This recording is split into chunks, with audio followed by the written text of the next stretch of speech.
प्यारे बच्चों, आप सभी का हमारे चैनल पे बहुत बहुत स्वागत है। जितने विद्यार्थी 22 फरवरी को हिंदी का पेपर देने वाले हैं उनके लिए वीडियो बहुत ही खास होने वाली है, क्योंकि बच्चों इस वीडियो के माध्यम से मैं आप सभी को महत्वपूर्ण कवि और लेखक का जीवन परिचय बताने वाला हूं। और बच्चों, ये जो टॉपिक है बोर्ड परीक्षा के पेपर में हर साल 10 नंबर में पूछा जाता है।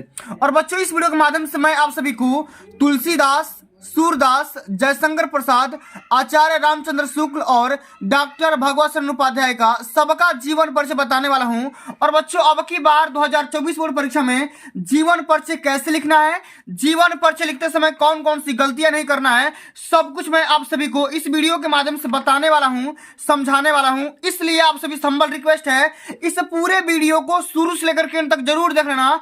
वीडियो को लाइक कर देना, शेयर कर देना। चैनल पर पहली बार विजिट कर रहे हैं तो उसको भी सब्सक्राइब करके साथ में सारे बेल आइकन प्रेस कर लेना।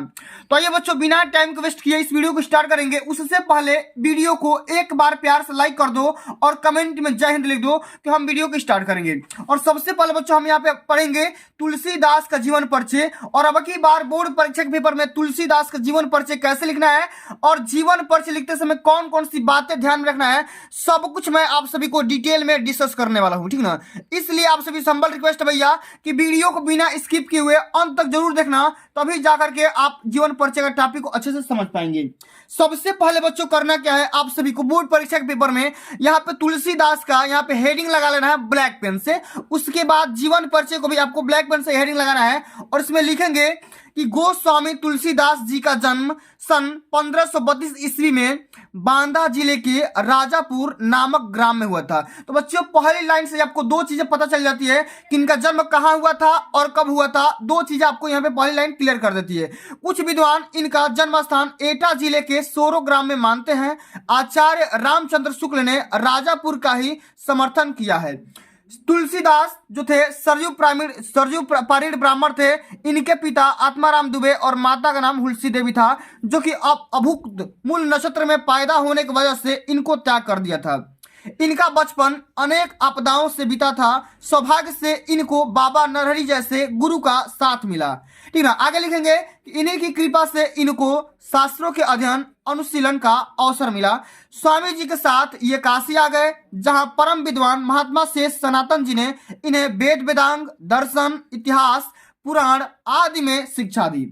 आगे बच्चों लिखेंगे इसमें कि तुलसीदास जी का विवाह दीनबंधु पाठक की सुंदर और विदुषी कन्या रत्नावली से हो गया था, ठीक ना। इसमें लिखेंगे इन्होंने अपनी रूपवती पत्नी से अत्यधिक प्रेम करते थे। एक बार पत्नी के द्वारा बिना कहे मायके चले जाने पर अर्धरात्रि में आधी तूफान का सामना करते हुए ये अपनी ससुराल जा पहुंचे। इस पर अपनी पत्नी से फटकार सुनकर वैराग्य हो गया। अनेक तीर्थों का भ्रमण करते हुए ये राम के पवित्र चरित्र का गायन करने लगे और अपनी अधिकांश रचनाएं इन्होंने चित्रकूट, काशी और अयोध्या में ही लिखी है।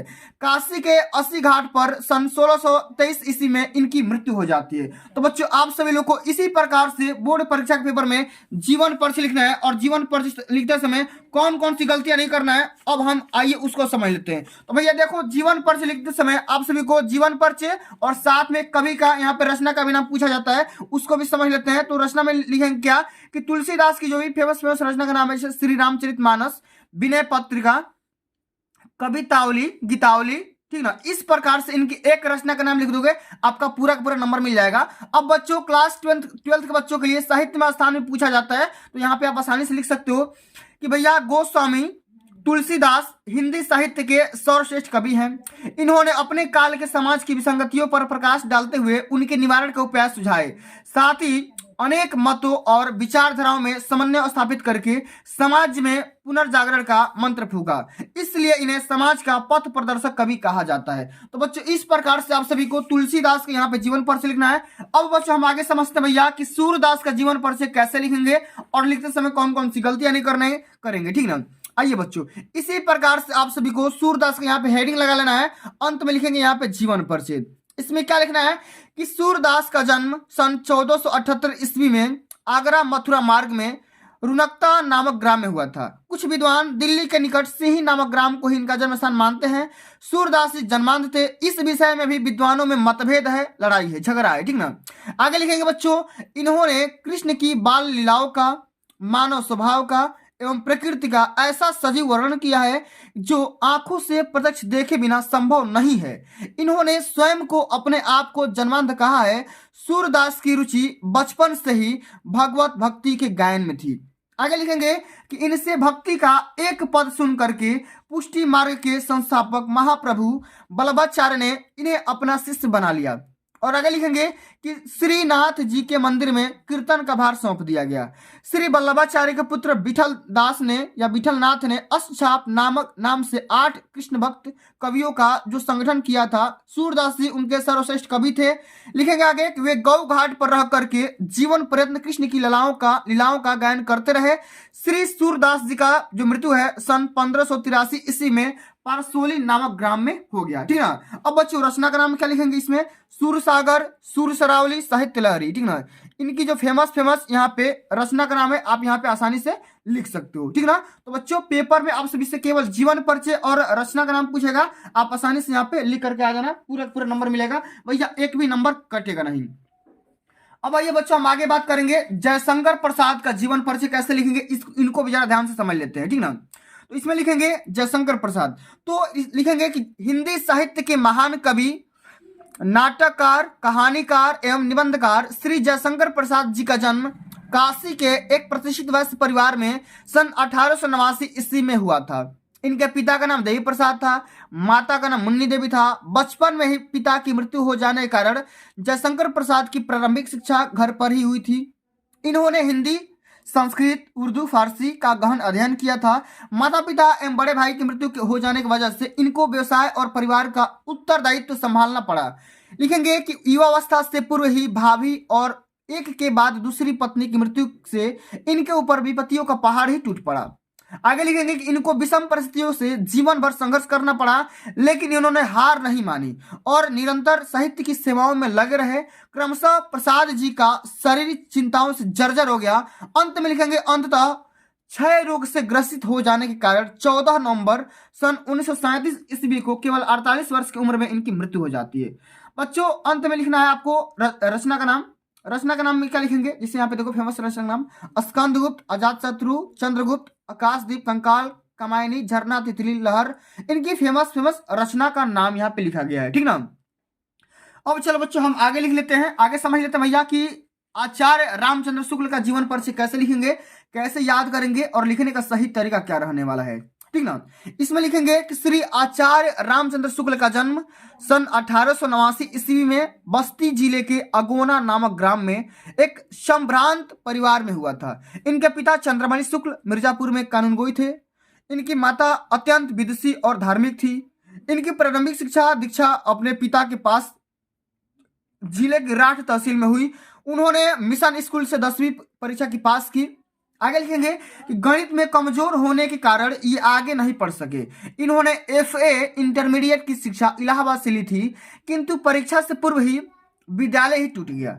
इन्होंने मिर्जापुर न्यायालय में नौकरी की और बाद में ये मिर्जापुर मिशन स्कूल में चित्रकला के अध्यापक हो गए। इन्होंने अनेक कहानी, कविता, निबंध, नाटक आदि की रचना की। इन्होंने 19 वर्ष तक काशी नगरी प्रचारिणी पत्रिका का संपादन भी किया था। लिखेंगे कुछ समय पश्चात इनकी नियुक्ति काशी हिंदू विश्वविद्यालय में हिंदी विभाग के प्राध्यापक के रूप में हो गई और श्याम सुंदर दास की अवकाश प्राप्त करने के बाद ये हिंदी विभाग के अध्यक्ष भी हो गए। हिंदी का यह दिग्गज साहित्यकार सन 1941 ईस्वी में स्वर्गवासी हो गए। ठीक ना।